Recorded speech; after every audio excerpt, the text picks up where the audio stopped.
Buenos días, nosotros somos el equipo número 8 y les presentaremos el capítulo 27, Bioética y Cuidados Paliativos. El equipo está conformado por Paola Arámbula, Liliana Galarza, Jesús Valente, Evelyn Sarabia y Noemí Montijo. Comenzaremos con la introducción de qué son los cuidados paliativos. Los cuidados paliativos hacen referencia al manejo interdisciplinario de los enfermos no curables, en los cuales se abarcan no solamente pacientes terminales, sino aquellos agudos, crónicos o degenerativos sin manejo terapéutico actual. Los pacientes que requieren cuidados paliativos pueden ser de todas las edades y patologías, agudos y crónicos, ya que un episodio agudo también puede ser terminal y un episodio crónico puede no serlo. El objetivo de los cuidados paliativos es la mejoría de la calidad de vida del enfermo en sentido pleno, no solamente de su dimensión física, sino también la psicológica y espiritual, su núcleo o red de soporte o apoyo, que generalmente es la familia, de la cual depende en gran parte la condición de vida del paciente. Los criterios de una enfermedad terminal que nos rigen actualmente se encuentran en la norma oficial mexicana, la cual define los cuidados paliativos como el cuidado activo e integral que de manera específica se proporciona a pacientes que cursan la fase terminal de una enfermedad y que se orientan a mantener o incrementar la calidad de vida del paciente en los ámbitos individual, familiar y social. En general, los enfermos que ameritan apoyo paliativo suelen ser los pacientes oncológicos avanzados con VIH-Sida en fases terminales, insuficientes orgánicos no candidatos a trasplantes, pacientes con secuelas neurológicas y musculoesqueléticas de cualquier índole, esclerosis lateral amiotrófica, patología geriátrica degenerativa, pacientes psiquiátricos sin manejo terapéutico efectivo, ancianos con multipatología crónica degenerativa y aquellos sin manejo terapéutico actual. Aspectos bioéticos en el manejo de pacientes terminales. Por primera vez en la historia de la medicina, existe la posibilidad de incidir en la calidad de la agonía de los pacientes desde la perspectiva médica, posibilidad factible gracias a los avances actuales de la ciencia y la tecnología. Los principios de la nueva medicina según el prestigioso Centro Hastings son la prevención de enfermedades y lesiones y la promoción y la conservación de la salud, el alivio del sufrimiento y el dolor causados por enfermedades, la atención y curación de los enfermos y los cuidados a los incurables, y la evitación de la muerte prematura y la búsqueda de una muerte tranquila. Hay que recordar que en el paciente terminal ya no hay posibilidad de aplicar el principio terapéutico, precisamente porque esa es una de las características del estado terminal, ya que se trata de pacientes con falla multisistémica refractaria al tratamiento curativo. Muerte y sufrimiento. La condición humana naturalmente es inseparable de la enfermedad, el sufrimiento y la muerte. La medicina habría de empezar por aceptar la finitud humana y enseñar o ayudar a vivir en ella. La muerte y el sufrimiento provocan en cualquier persona sentimientos encontrados. El médico no solamente puede encontrarse afectado por la realidad del dolor y la muerte, sino que al no ver resuelto su propio conflicto y tratando de sobreponerse a su miedo, reacciona en vez de razonar, con actitudes de superioridad, como en el caso del ensañamiento, o de evasión y huida, como en el abandono del paciente. Alternativas de reacción ante el miedo. Primero está el ataque, que se pretende utilizar toda la tecnología al alcance, ya que la muerte del paciente representaría un fracaso personal, así como el enfrentamiento con la posibilidad de la muerte, a la cual se teme. Luego, el modo prepotente de actuación, en el cual con frecuencia trata de encubrir el temor y da como resultado el ensañamiento terapéutico. Y por último está la huida, que pretende que el paciente en verdad no existió bajo nuestro cuidado. El profesional de la salud deberá afrontar sus temores y por el bien del paciente y del suyo encontrar soluciones racionales, aunque humanizadas, para un buen hacer de su profesión.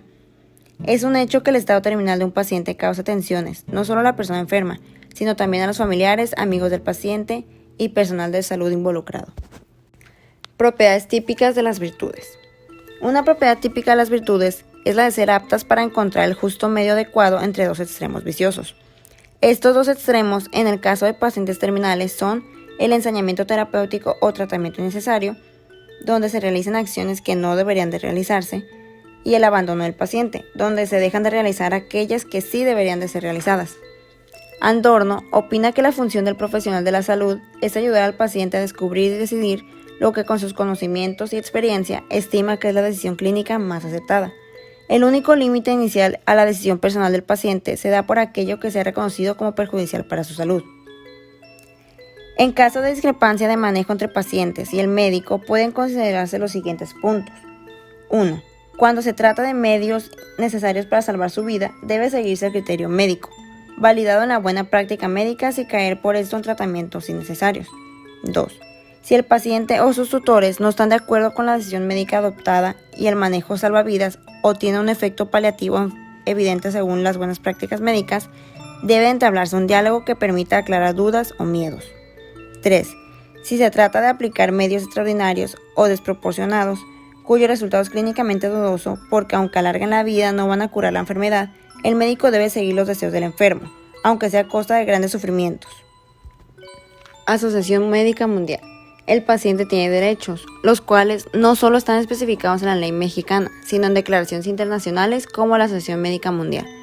La Asociación Médica Mundial señala entre los derechos del paciente el derecho a la dignidad y el derecho a la asistencia religiosa. En el derecho a la dignidad tenemos que la dignidad del paciente y el derecho a su vida privada deben de ser respetadas en todo momento durante la atención médica y la enseñanza de la medicina, al igual que su cultura y sus valores. El paciente tiene derecho a aliviar su sufrimiento según los conocimientos actuales y el paciente tiene derecho a una atención terminal humana y a recibir toda la ayuda disponible para que muera lo más dignamente y sin molestias posible. Derecho a la asistencia religiosa. El paciente tiene derecho a recibir o rechazar asistencia espiritual y moral, inclusive la de un representante de su religión. Ante el fin de vida, siempre el respeto a la dignidad humana. La dignidad humana es una categoría que pertenece a todo ser humano, desde su concepción hasta su muerte. Esta argumentación es acorde a la Declaración de Derechos Humanos, la cual ha sido considerada dentro de la Constitución mexicana, y por tanto se trata de un documento obligatorio tanto ético como legalmente, ya que el 9 de junio de 2011 el Ejecutivo mexicano firmó el Decreto de Reforma Constitucional en materia de derechos humanos. Todo ser humano es valioso y respetable, independientemente de sus condiciones de vida. De lo contrario, se estaría privando de dignidad humana y de valor a personas que padecen graves limitaciones o severos sufrimientos psicofísicos, y que justamente por ello se puede afirmar que el morir con dignidad no significa otra cosa que el reconocimiento de que toda persona merece vivir con dignidad hasta que su vida concluye. Por ello, ayudar a morir dignamente no es otra cosa que respetar la dignidad de una persona que se encuentra en el proceso de morir. Esto incluye las acciones destinadas a minimizar su padecer. Moralmente inaceptable es toda acción que se aparta del respeto de la dignidad de una persona. Esto intentando resolver el problema del dolor, de la angustia o de la pérdida total de autonomía, acortando la vida del enfermo, lesionando su dignidad y atentando contra el orden ético, y por lo mismo son moralmente inaceptables. Posibilidades que se consideran ilícitas. Recurrir ante la falta de otras posibilidades con el consentimiento del paciente o de quien haga las veces de éste, a tratamientos médicos avanzados todavía en vía experimental aunque presenten riesgos concretos. Interrumpir los tratamientos antedichos si estos no cubren las expectativas, siempre con el consentimiento del paciente o su representante. Contentarse con los medios normales ofrecidos por la medicina y decidir ante la inminencia de la muerte renunciar a tratamientos que alargarían en modo precario y penoso la vida, pero sin interrumpir nunca los cuidados ordinarios. Buenas tardes, yo soy Evelyn y ahora les voy a hablar sobre las medidas innecesarias y el principio de no maleficencia. Bueno, para comenzar debemos de saber que cada persona tiene la responsabilidad de cuidar su vida y su salud, pero para poder hacerlo debe tener el conocimiento, el poder y la libertad de acción. La definición de tratamiento innecesario se encuentra en la declaración en torno a la enfermedad terminal de la Asociación Médica Mundial. Esta señala que es todo tratamiento extraordinario del que nadie puede esperar ningún tipo de beneficio para el paciente. Poco a poco, en estos últimos años, ha ido ganando terreno el concepto de que no es digno ni prudente seguir aplicando maniobras inútiles ante un paciente cuyas posibilidades de vida son nulas o casi nulas. Esta visión comprende el principio de beneficencia, no maleficencia, autonomía y justicia. Por tanto, las medidas fútiles son aquellas desproporcionadas que no producen un beneficio, sino al contrario, perjudican a nuestro paciente. Médicamente, para esta evaluación existen escalas de predicción de supervivencia que pueden ser útiles en la consideración de medidas no necesarias. por ejemplo, EPEC 1 y las que tengo aquí en los cuadritos de esta diapositiva, con las cuales si se determina una probabilidad de mortalidad mayor al 95%, deberían de considerarse en términos generales para el manejo de ese paciente solamente medidas de soporte mínimo, como tratar el dolor, hidratación, alimentación, cuidados paliativos más que nada. Abarcando un poco más con el tratamiento innecesario, debemos de tener en cuenta que la determinación de si se trata de un tratamiento útil o no es un caso particular y es prioritariamente de criterio médico, y que las medidas ordinadas, proporcionadas o útiles son aquellas de diagnóstico y tratamiento indicadas para la recuperación o curación del paciente. Y por último, que las medidas extraordinarias o desproporcionadas son aquellas que al aplicarlas a un paciente sin posibilidad de recuperación solo consiguen prolongar el proceso de morir, la agonía y el dolor de nuestro paciente, que como médicos es lo último que queremos. Desde la perspectiva ética, en las ocasiones en que se deba decidir entre medidas paliativas, como sería la aplicación de sedación ante el dolor refractario, se aplica el principio moral del mal menor, debiéndose cumplir 3 elementos fundamentales. El número 1 es que estén dirigidas directamente a aliviar el dolor y no la pérdida de conciencia o la abreviación de la vida. El número 2 es que el paciente o su tutor dé su consentimiento. Y el 3, que no existan otros medios para lograr el objetivo. La verdad ante el paciente terminal. ¿Cuándo y cómo decir al paciente la verdad acerca de su estado de salud y de la expectativa de vida? Si bien sabemos, no es posible dar una respuesta estándar para todas las situaciones. Debemos de reflexionar cada caso, tomar en consideración la situación concreta del enfermo, el grado de relación médico-paciente y de su estado psicológico. De igual manera, se han establecido principios éticos que nos pueden servir como guía para estos casos. Número 1. Es necesario respetar la verdad sabiendo transmitirla al paciente, de tal modo que éste tenga la posibilidad de prepararse para la muerte. 2. La comunicación debe ser verdadera, es decir, una comunicación humana, que no se limite a conocer los diagnósticos y pronósticos. Para esto es necesario saber escuchar al paciente. 3. La verdad a transmitir debe ser gradual y medida según la capacidad del enfermo para conocerla, es decir, si se puede captar bien el mensaje o no. Para esto será importante tener en cuenta la fase psicológica del paciente para no agravar la fase depresiva. 4. Existe la obligación de no esconder la gravedad de la situación, especialmente cuando el paciente tiene el deber de afrontar situaciones tales como la muerte. El paciente tiene el derecho de acceder a la verdad, pues sin ella no podrá ejercer plenamente su libertad. En estos momentos de crisis es donde nos podemos dar cuenta que el actuar médico no es solamente un conjunto de conocimientos, es un tipo de relación humana que se desarrolla con la experiencia y la voluntad del servicio al prójimo. Documentos de voluntades anticipadas. Los documentos de voluntades anticipadas tienen como objetivo respetar la autonomía de los pacientes, así como su concepto de beneficencia personal. En la Ciudad de México ya se cuenta con una ley en la materia, a saber la Ley de Voluntad Anticipada del Distrito Federal, y su reglamento estableciéndose en la primera en su artículo 3.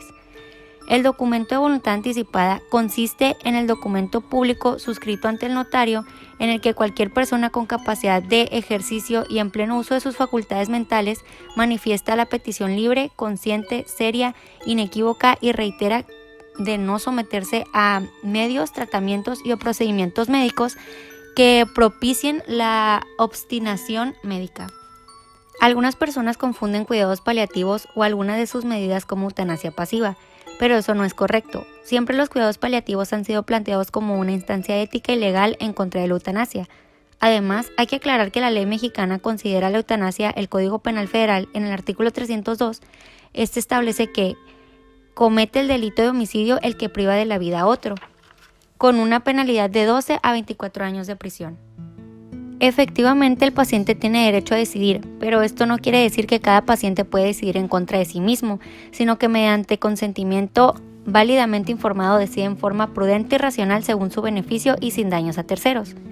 En caso de que un paciente no pueda manifestar su decisión y si no tiene familias o tutores, el médico tiene que tratar la enfermedad según la buena práctica médica bajo la atención de la contingencia y limitación de la vida humana.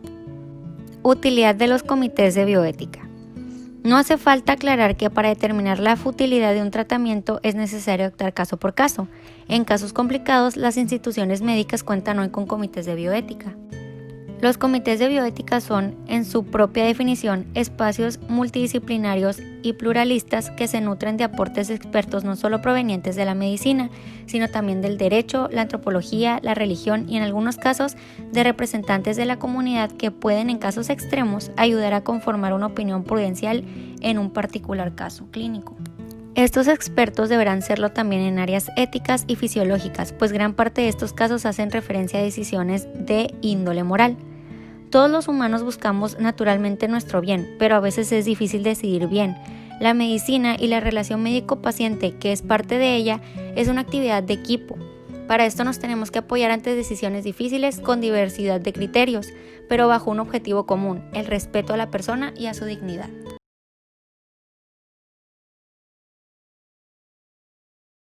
La Organización Mundial de la Salud declaró que los cuidados paliativos afirman la vida y reconocen la muerte como un proceso natural. Ni aceleran ni posponen la muerte. Proporcionan alivio para el dolor y otros síntomas angustiantes. Por otra parte, la Asamblea Médica Mundial dice que la fase de muerte debe ser reconocida y respetada como una parte importante en la vida de una persona. En el principio 6 se señala: se debe respetar el derecho del paciente a la autonomía para tomar decisiones con respecto a la fase terminal de la vida.